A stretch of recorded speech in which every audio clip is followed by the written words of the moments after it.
Hi everybody, it's Diane with SewBatik, and today we're going to review two separate patterns. I decided to do a set. I decided to do a new t-shirt and a hoodie. It's becoming, well, not really, it's not quite fall yet. It is still in August, but it's going to be soon, and I just decided that I would make this set to wear this early fall. And so the first garment we're going to review is the Glenelly top and dress, and it is by Itch to Stitch. So it's both a top, a t-shirt top, and a dress. And the second garment we're going to quickly review is the Kwik Sew 3693 and the version of the hoodie with the front pockets.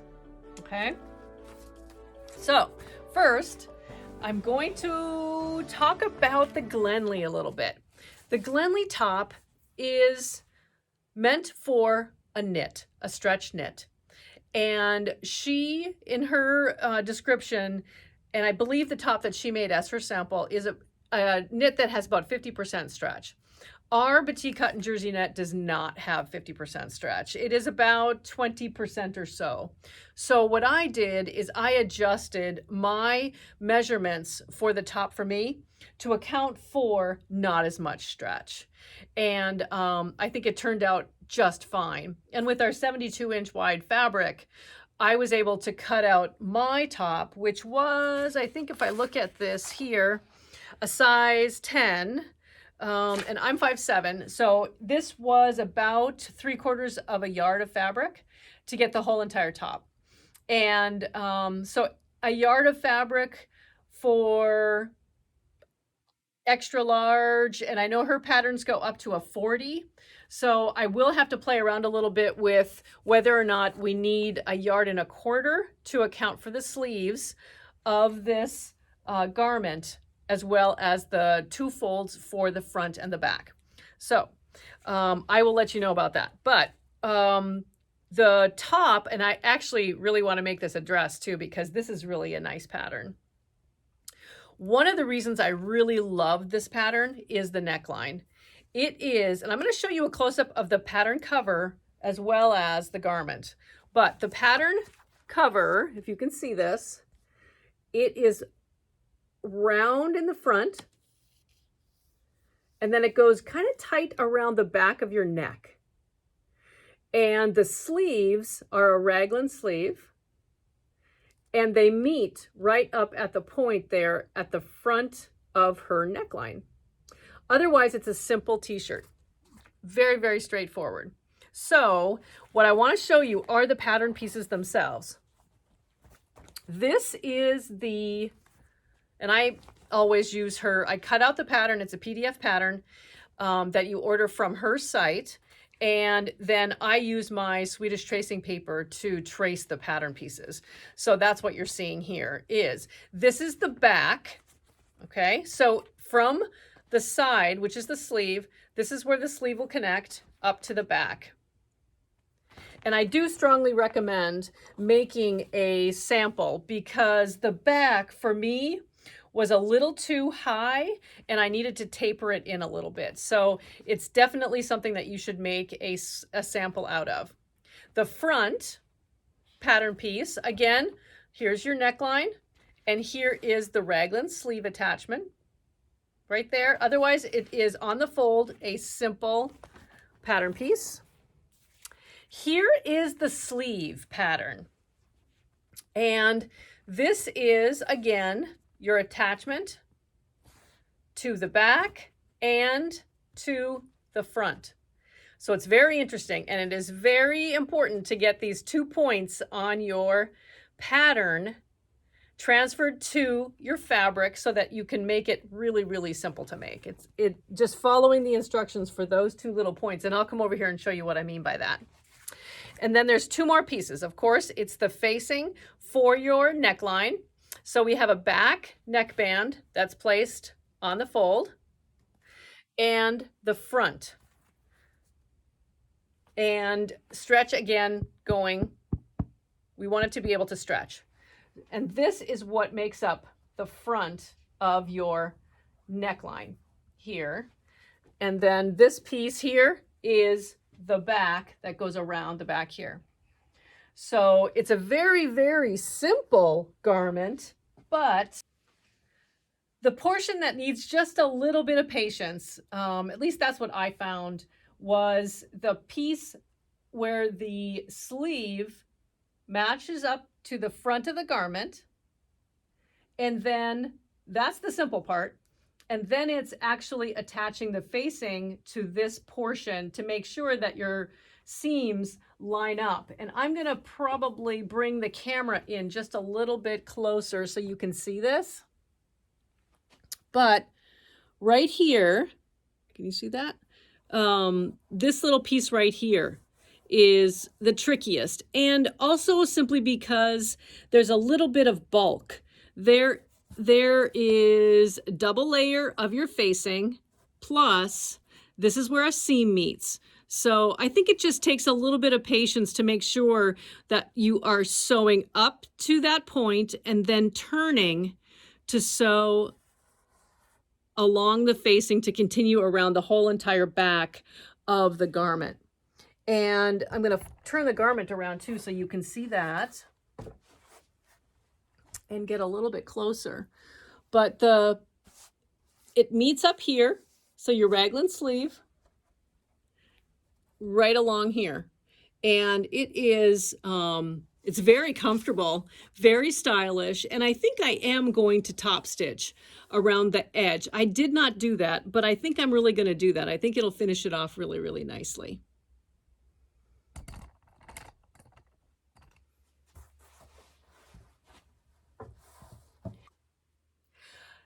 So I'll have on our website the fabrics options for the Glenelly top and a direct link to the Itch to Stitch website for you to download and purchase the Glenelly pattern. And that is only available through her, and we're an affiliate with her. So we create this direct link right into her website, and she has a lot of beautiful, beautiful patterns. And I have found that once you size and measure yourself and feel comfortable with her sizes on her garments, my goodness, you don't have to redo this every single time. It's just really a wonderful, wonderful pattern company. Candace does a wonderful job with her patterns. The other thing with this pattern is that it is a dress as well. And I think it will be an amazingly comfortable dress. The dress, the top portion will stop about here, has a few gathers at the front, and then it drapes nicely down to whatever length you decide you'd like to make your dress. So I really, really love this pattern. And it is, again, meant for a stretch knit, and it is sizes 00 up to a 40. So you have a lot of options with this pattern. So the Glenelly top will be on our website as a fabric choice, and our item will have a direct link over to Candace's site, the Itch to Stitch Patterns website, so that you can purchase your copy of this PDF file and download all of the pages or have it printed at a print shop, whatever your preference happens to be. The pattern itself, and just a quick review, is for sizes 00 to a 40. And so I will take a look at what different yardages we need. Like I mentioned, I started with a yard, but only needed about 3/4 of a yard of our jersey knit to make the top. So I'll double check and lay out all of the sizes to make sure that I have the right yardage for any size up to a 40. The reason I put it out there as an item specifically for the Glenelly top, even though I don't sell the pattern and it's not really technically a fashion duo, is we always give a discount. We always give a discount when you are purchasing something that we have made a sample of. So definitely check this out on our website and purchase this pattern. It's really, really a fun pattern. Okay, the next item in my little twin set is the hoodie. I really, really love this jacket. I have made this jacket, and you're going to see my pattern cover is all worn out, and it even has my name on it. I have made the Kwik Sew 3693 many times, the one without the hood. I've also made the hoodie. This is the second time I've made it now, and it just gets easier every time. This is also made out of our jersey knit, our 72-inch wide jersey knit, and this is the Violetta motif in the color of Twilight Blue. So both of these are Twilight Blue, and I started with, let me talk about yardage a little bit. I started with 1.5 yards of fabric, and I'll show you why in a minute. And this pattern the size range is an extra small to an extra large, which is a bust of a 31.5 to a 45. So that's the size ranges. This pattern, I really didn't adjust in any way. I just started with a medium because that's the size that was right for me, and followed it exactly. And it's a very simple project. I was able to cut this out and sew it all up in about 3 hours. I did use my serger, so that does help with the speed. But it's very simple. So the pattern pieces for this one are a pocket. Cut 2 of those. The back of the pattern is just a simple pattern piece, and it is center fold, so there's no seam in the back, and a nice arm and fitted sleeve on this garment. And then I am going to draw attention to the back neckline here, which will attach to the hoodie. And this little dot, you must transfer that mark on your pattern to your fabric, and that's your shoulder seam, okay? Because this is an important pivot point that I'll show you on the garment itself. The sleeve is your standard sleeve, and definitely adjust anything on your sleeve if you need a fuller sleeve, if you need any adjustments whatsoever. It has a 2-inch hem on it for your cuff, and that's a bit much. You could probably cut that down a little bit if you don't have that amount of fabric to work with, but I did turn it under, and I do have about a 2-inch hem on that. Then the reason you need so much fabric is the hoodie itself. It's not a separate pattern piece. It's all in one with the front of the garment. So the hoodie is up on top, and it's this curve. Okay, here is the indentation that goes into your shoulder. This is your shoulder here, and then your arm piece.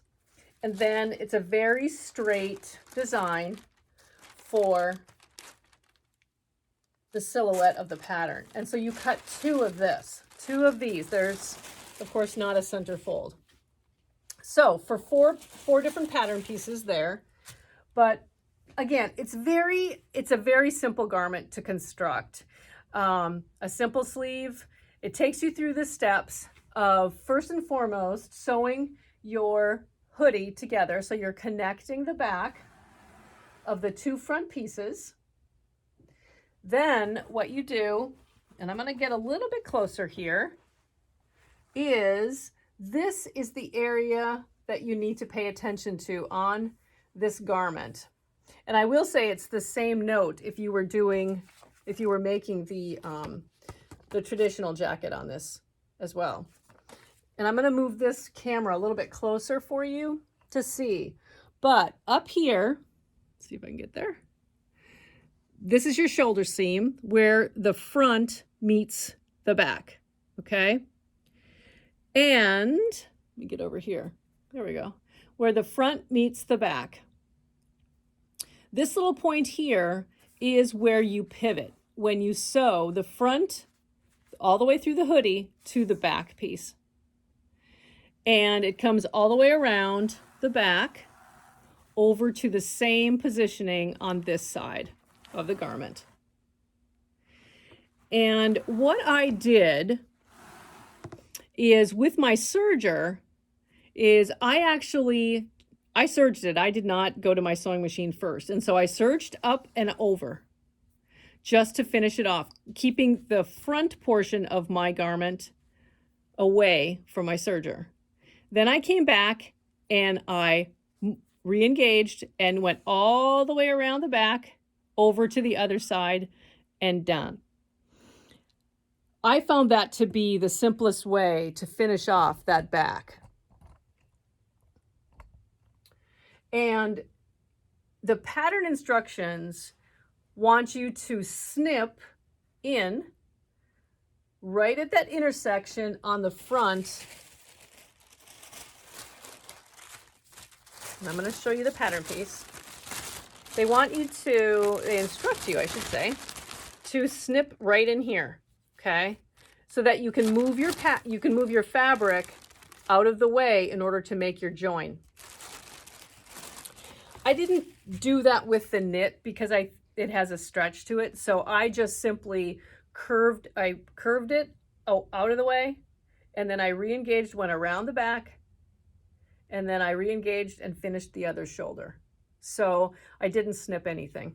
If you're working with a woven fabric for this pattern, which I have many times, not the hoodie, but the traditional jacket, I do snip it simply because it's not going to have that level of movement, and you don't want any kind of a bulk or it's going to look like it was intended to be stretched, and you don't want it to look that way. So definitely snip where it tells you to snip there and have a little extra stabilizing stitch before you do that.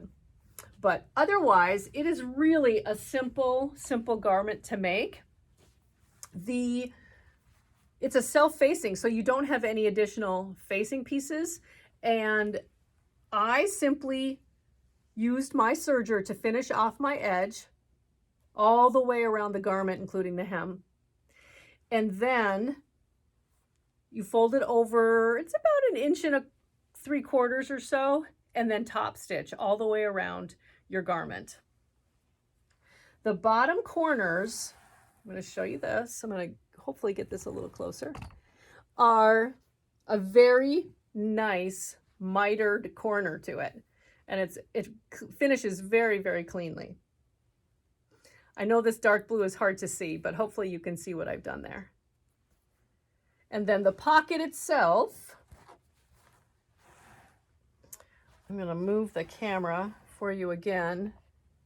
Actually, I'm going to move this. The pocket itself is top stitched onto the front corner of the garment, following the top stitching that was done along the hem and the front facing. The next time we make this garment, I think it deserves either a zipper or buttons or some kind of a closure, just to add something to the front of the jacket. So I'm hoping to try and do something not in the too distant future to modify this pattern. I think it's needing something, but I don't quite know what it is, but we'll see. The fashion duo that we have on our website will include the Violetta Twilight Blue, and it comes with the pattern and the yardage, again discounted because you're buying both at the same time. But if you do have this pattern already, then go ahead and search our Jersey Knit collection for 1.5 yards, and that will make either of these jackets perfect for you to start the fall. Okay, so I hope this was informative, and that you either try making a hoodie or the Glenelly top by Itch to Stitch, which is a wonderful, fun project, and I really learned a lot. I love learning new skills, and this was how to put a facing on that wasn't quite the same style of a facing. A front piece, and then the other one that goes around the back with a raglan sleeve, and it was fun to make. So hope you enjoyed this, and follow us on our social media sites, as well as like this video, and definitely ask any questions down below if you'd like, and we'll reply. Have a great day, and see you next time.